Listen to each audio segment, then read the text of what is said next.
Welcome everybody. The boys are here in full effect. I got my boy J-Man over here. I got Alex, got Mike, and got Goon. Today's topic is going to be a bit of a well talked about topic in the community. You know his name is lately. Skelly or Broglad, right? What? Goon's funny. Yeah, Goon's funny. fine. We call him Goon. It's okay. All right.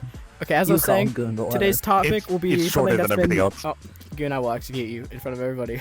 So today's topic is going to be something pretty discussed in the past few months, and it's just going to be kind of about the general state of VR, kind of how, I guess lately a lot, including myself, and I know a lot of my friends here probably, kind of feel how the game, or just the niche, has gone stale. It's kind of just lost its general interest.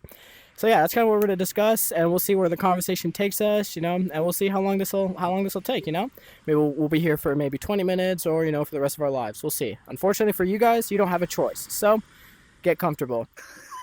So the main 3 points of my topic and I guess conversation is, number one would be, I guess, over monetization. A pattern that we've seen in a lot of games is games will drop and then they'll have to fit the pattern that any other successful, mainly flat screen game is, which is, dropping battle pass and DLCs, and they lose touch with their game itself, and they focus on getting that bag over trying to, over making, useful and good updates for the game. My second point would be is just quantity over quality. I feel like we've seen a lot from a lot of game studios how they pump out games as much as possible, and it's kind of just a shitty little, it's just a shitty game. It's just not where it should be, because it's just they're pumping out games at months at a time, and it's just not where the VR standard that we want it to be, where it should be set so high. And I guess the final point would be I forgot, guys. What is it? What did I say it was?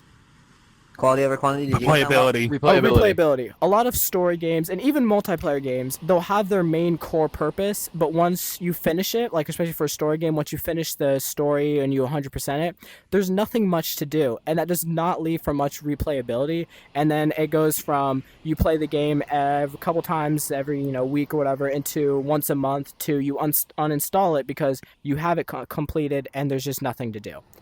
So who wants to go first, and who's want to talk about what's got in their mind on what you feel about that, just in general? Well, which point are we starting with? Whatever you guys want. Whatever you guys want to talk about. I'll let our guest go. I'll let Goon go. So when I first started playing VR, it wasn't a really big thing. Like, it was somewhat new. Nobody really. Quest 2 was like the brand new thing. Like, it was very recent, and I got it for Christmas one day. And I go in the store for some fun games, and I see Gorilla Tag, like, oh, this seems like a pretty basic game. So I start in there, and that's a VR-only game. No computer game is like that because of the way that controls are. I'm like, man, this is awesome. But over time, more microtransactions, the shiny rocks, and all the cosmetics like that. And then the community just downgraded too. It's just a bunch of little kids now who scream and shout slurs. It's just not fun anymore. That's fair. I feel like that is something we've genuinely all seen from a lot of the games we enjoy. And it is, I guess, bound to happen in a sense. Just the maturity and the community's just gone downhill. Yeah, I feel like TA's handled it pretty well. No, never mind. Well, speaking of, you mentioned community, right? It's Gorilla Tag's full of just little children who yell racial slurs every now and then. Actually, no, not every now and then. All the time. All the time. It is their language, right? Every now and now. I think as a whole, ever since VR became more mainstream with the Quest and all that, and I guess portable, everyone can have one if they have enough money, right? The community has just reached a downward spiral. See, this group of ours, this little thing we got, it is like a blue moon. It is so rare. It is so rare to find such talented and good people to be around. Like, people I genuinely enjoy their company. Mm-hmm. As of recent, I have been playing VR chat, and it's just you have an index. You've played VR before the whole Quest influx. I got my. I was there with the Rift S, and then I upgraded to the Valve Index, which unfortunately bricked. Rest in peace. And now I'm here with the 3S. ever since I saw the little cat. Yeah, ever since we met, it's like we've been like playing VR for we're getting close to 2 years now, like of just nonstop playing together. And it's crazy how we used to main Vale. I remember you selling me on joining our RTH, and you were like, yeah, join us. We want to be, a comp team in Vale. And I remember we constantly play Vale for like the next like 4 or 5, maybe even 6 months, and then it just as Vale, they kind of, in a sense, Vale is still a fun game. It can be fun, but it just seemed like they shifted towards monetization. Like they came out with like the subscriptions and just stuff like that. And then especially now when they want to work on extraction, you can only join the alpha if you're a part of like the subscriber thing, which I personally thought was really like dirty of them. Like because I know there's a lot of people out there that are excited for extraction and for what they have coming. But if they're going to put especially because Ghost of Tabor went under a ton of fire, and Exfil Zone really isn't for everyone because it's such a hard to get into game like Tarkov. Yeah, that's fair. Because I think a lot of people were excited about trying out the alpha, like for their extraction mode, but then they find out, oh, I gotta pay $10 a month or whatever to be able to play. And to some people may be like, oh, well, you're just being stingy, but it's like, okay, but that goes from games in the past how like, all right, you just gotta apply for it, or it's just everybody for the community, to now you gotta cough up $10 a month, or even just a one-time purchase of $10 if you only want to test it for a month. You gotta cough up money somehow to be able to play something new, which I guess in a sense is kind of unfair in my opinion. So especially if you've already paid, like, I guess we didn't get the game through the free-to-play mining and all that slop because it's the same thing as Gorilla Tag. We paid the $30 to get the team deathmatch, and you're getting charged more? I get DLCs, but paying a DLC for an early access that is nowhere near finished is scummy. I agree. And before I pass I like off what Battlefield 6 is doing, where you have a free beta, and if you like the beta, you buy the game. Yeah, 100%. And before I pass off to Alex, because I know he has his hand up, I just want to point out, TAVR is probably one of the only games I will be more than happy to cough up either the entire price of the game, like Breachers like to do for their DLCs, or like for their, I'd like to mention, not even game DLCs, just cosmetic DLCs. You have to cough up the entire price of the game for skins, and for most of the skins for the guns, you won't even use them. So you can't like buy them individually. You have to buy the whole pack, and usually they cost $20, but the average is $30, which is the retail price of Breachers, and obviously depending on currency exchange and stuff. But TVR is the only game that I'm willing to and will do is pay DLC, like pay money for DLC, because like I think the four of us here, I don't know how long J-Man's had it. We got the game a while ago, and we remember when Hammerfire wasn't here. We remember when Void wasn't. Wait, was Void here? Actually, no, I don't know. But I remember Void was here, but not reworked. It was the original version. Yeah, I remember. Obviously, it just kind of got recently reworked. But I remember when Hammerfire wasn't here. Yeah, before reworked Incoming Storm. I remember. Yep, I remember before the rework for Incoming Storm. I remember when Breaking Whisper wasn't here. I remember when Trident Lightning wasn't here. And like we've all seen this game grow so much, and like he's at like the singular dev. Shout out to Jarvis, has genuinely like just put in so much love and work for this game. I would cough up almost any amount of money for this game. All right. Alex, you go. 2 quick points. Also, W Jarvis, but one thing, this game has PvP. It's been very, very early alpha. It's the same maps, nothing new, but you didn't have to pay for that. Mm-hmm. You didn't have to do any Veil Alliance, any TA Alliance, and none of that for that. You can just buy the game and you get both. As I was trying to say, I think a lot of issues that games have now is they don't really do well in regards to taking in consideration how long people can play before getting bored. Whatever. A good example, or not, I think a good example of a good game that has combat this is Batman Arkham Shadow. I completed the game. I'm not 100% it. I don't. Oh my god, what are we doing over there? Sorry. A good game that does a good job in regards to replayability is Batman Arkham Shadow. I beat the game. I did not 100% it. To be honest, I'm not somebody who likes to 100% games because I find like finding trophies and stuff very tedious, and I'm not very good at that. They have like an infinite combat mode. They have New Game Plus, which is when you beat the game, you can play it again, but all like the missions and stuff are harder because like the enemy are more well equipped and stuff. And it's so much fun. I'm halfway through that, and it's like it's so much fun. And there's like different like missions and stuff. There are like different challenges that rotate every like few weeks. Like that game does an absolute phenomenal job at being able to play over and over. And Underdogs I'd say comes in as close second because they have an infinite combat mode and they have like weekly weekly challenges as well. I'd say it's not as good like in regards to replayability for Batman Arkham Shadow, because I did get a bit bored of playing underdogs for like every day for like a solid 2 weeks. When Arkham Shadow over here, I can play that game whenever I feel like getting on, and I know that I'm not going to get bored. But yeah, anybody got anything to add to that? I do. I'll let Mike go. I'm in the same boat as you for Arkham Shadows as I am for Into the Radius. I've gotten that one to buy another Radius. I've gotten that one to start another Radius, and I got you to play Into the Radius 2 with me. We still need to make a video on that, by the way. We're gonna Into the Radius up for breakfast. I love it. When I started, I was really not a single player like horror kind of guy. I loved Into the Radius. One of the very few games that I spent my time 100%ing. I did like 3 playthroughs of it. The last one was like the cliche Iron Man realistic difficulty, and it beat my ass, but I loved it. The game is rewarding. It's smooth. It's clean. It makes sense. This one has issues with it sometimes. I personally love it. I can play it a million times. It's difficult. Hey, just because you're wrong doesn't mean you're going to interrupt my segment. One point on replayability, Grimlord. A, we need more VR Souls likes. B, NG Plus. Grimlord, actually, I still have yet to beat it once. But that goes up to NG Plus either 7 or 9. But it also has a Gladiator Arena, which is pretty alright. It's a weird mix of like Dark Souls and Sekiro. Like, it's got parrying and deflecting like Sekiro, but the world itself is more dark fantasy like Souls. So it's a weird balance of the two, but I'll fuck with it. I think the last boss I beat is the Necromancer, and I'm immediately after that boss, Chapter 2, I don't know how many. I gotta get back to it, actually. That's Grimlord, I gotta look into that game. That game actually sounds kind of interesting, to be honest. It's difficult. And it is. I bet. It's very physically difficult, honestly. That's fair. Grimlord is a fantastic game. I love it. Yes. Yes, bro. No, it's okay. Obviously, VR now is kind of in a stale state. It's in the state of bread being left out for 3 weeks, so it's very stale.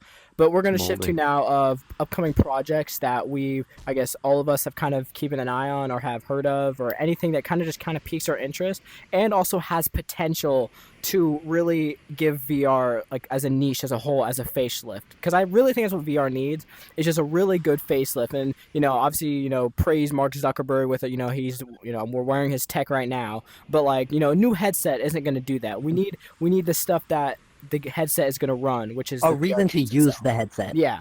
Like the VR industry needs a BBL, fellas. Yeah. Well put, J-Man. Well put. That was very well said. Yeah.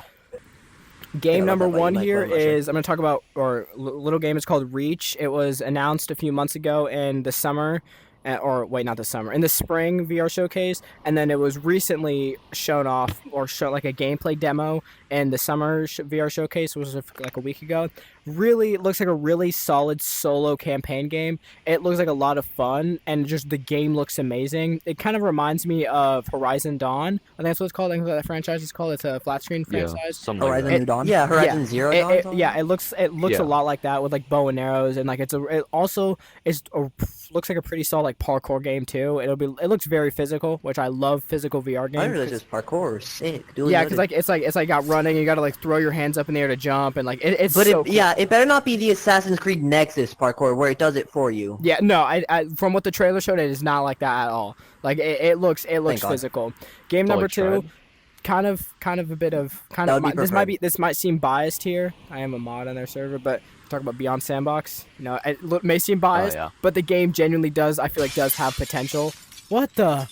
I just hope Beyond Sandbox can prove the internet wrong with a lot of the controversy came under of okay, I'm gonna be honest. Reusing assets. Half the controversies are half baked, dude. I'm gonna be honest. Like any and all, I feel like there are some genuine criticisms for the game. But I just hope they prove us wrong. Is the only thing I really wanted to say. I think the game 100% will prove them wrong. I'm gonna be like a sandbox game. It's gonna obviously be like a game engine, and it's gonna have its own like PvP like mode integrated in the game. But it's mainly just for modding, and I think that is what we really need. Is just a new like game for that, because obviously we have Bone Lab, right? That's what it's called.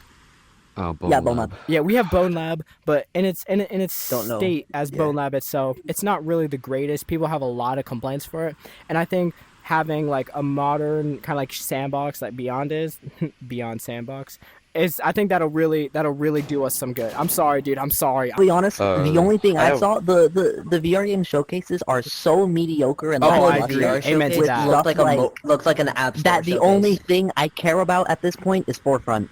That's is the fair. only thing, I and I'm pointed sorry out. for being such a lackluster result, but Forefront really seems to be the only thing with some hype behind it and some real, genuinely caring devs. The rest just seems like mixed reality stuff. Jamin? Yeah, I don't have a whole spiel. The only game that I'm necessarily excited for is Geronimo. You guys know about that? I've heard of it. I've heard a lot about it. I've literally never seen anything about it though. Like I've only heard of it. I've yet to see any videos on it. There's one. I'm in their server. It's similar to Geronimo. It's I can't remember the German dev. The German guy. Let me look. Let me grab my phone and find. Quick shout out! Is it the, like, Wavefront. It's gonna be like a VR Titan. It's gonna be like a VR Titanfall. So good. That game looks so good. I literally, and like they're really good at communicating with their community, and they always like a couple times a month they'll post like little devlog things, and like they'll do like whole paragraphs on what they're adding, and they'll show videos and stuff. They are real, and there's only two college students that are working on it, and the game looks absolutely Friction Force Studios, phenomenal. What? Friction Force, yeah. Friction Force Studios, they're making something similar to Geronimo. They don't have a name for their game. I think the prime of VR was when you could ask somebody what VR was, and somebody would list 3 or 4 games, three or four of one of the most like mainstream VR games, and you could not say a single negative thing about it. But like now it's like, all right, VR chat is a mainstream. We all know the issues with VR chat. I know anybody who even like peeks out from under their rock has seen all the VR chat trolling videos. They've seen proximity chat. They've seen Ratgrave. But like VR chat it's a fun game, but its reputation is beyond tarnished. Like there's no way they come back from that. You look at games like Gorilla Tag before the Squeaker. Yeah, by now they've embraced it. Before the Squeaker takeover, the game was actually pretty fun. Like I used to play it when I very first got my headset. And then and honestly, I didn't even like leave because of the Squeaker takeover. I just left because I didn't like it, and also I just got overly nauseous. But like that was fun, but you never hear of like games like Job Simulator as like a staple anymore. Like Job Simulator used to be a staple of VR. Like you could not mention that was VR. The first, everybody would play on the HTC Vive. Man, it was old, and not even that old. Nobody talks about. I don't know. Those look terrible. The controllers were so You got something bad. to say, Dude, I remember that. Yeah. Oh, sorry. Speaking of Job Simulator, when I was like 7, bro, I went to my local Scene 75, like an arcade that's in my area, and they have like little VR rooms, right? You would just go in, they give you the HTC Vive. I would always play Job Simulator. I would always play Fruit Ninja VR, stuff like that. That was peak VR. And then I found Veil, and then Veil went. The nearest arcade for me that has VR is A, an hour and a half away, and B, they only ever give you one controller. Oh God, I've been to ones like that. They're terrible. There was this thing in Disney Springs. I live in Florida, so it's like 2 hours-ish away.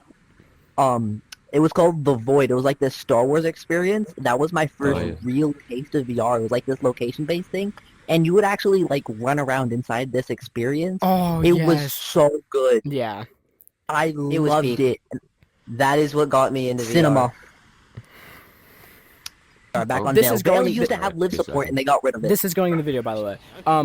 Breachers, please add live support like this, because for quest players, for what I can do in record in Tactical Assault VR with the live system, I would love to be able to do that with Breachers. That would be so much fun, but I can't. It's only a PC thing. But I think more games need to have this, like especially like be like Tactical Assault VR, where it's literally a camera floating just right there. Like I can walk up to the camera right now and say hi. Like more games need this. This makes it so much easier for creators. Absolutely. Alrighty, so just want to, if anybody made it to the end of this video, hopefully you guys did make it. If you guys did enjoy this, you're amazing. Us talking, thank you very much. I've kind of been like, I've been watching a lot of like. I've been watching a lot of podcast videos. That's why I kind of got inspired to do this. But I would love to do this again with these guys. I know they would too. And we'll probably find different settings, hopefully different games if we can get the supporting for it, to do it in different settings just to keep it unique. And if you guys have any topics you want us to talk about, feel free to put them in the comments and But yeah, you guys anything you want to say before as our ending point? quite frankly, I'm happy with this. I am too. Thank you. Don't shout too many slurs while playing games. Yeah. That's true. Be a better, just That can be said for everyone. help VR be a better thing than it is. Don't it's already ruin great, the VR let's let it be better. space. Don't ruin it more than it That's already true. kind of Don't ruin is. it for others. Don't ruin it. yes, Don't groom ruin it for anybody. Oh yeah. That's it. Stay away from minors. Okay, yeah. Stay away Don't from do a minors. Roblox CEO. Yeah. This has been the RTH Yap Sesh. We're signing off. Thank you so much for watching. We appreciate it. Go like and subscribe. Thank you very much.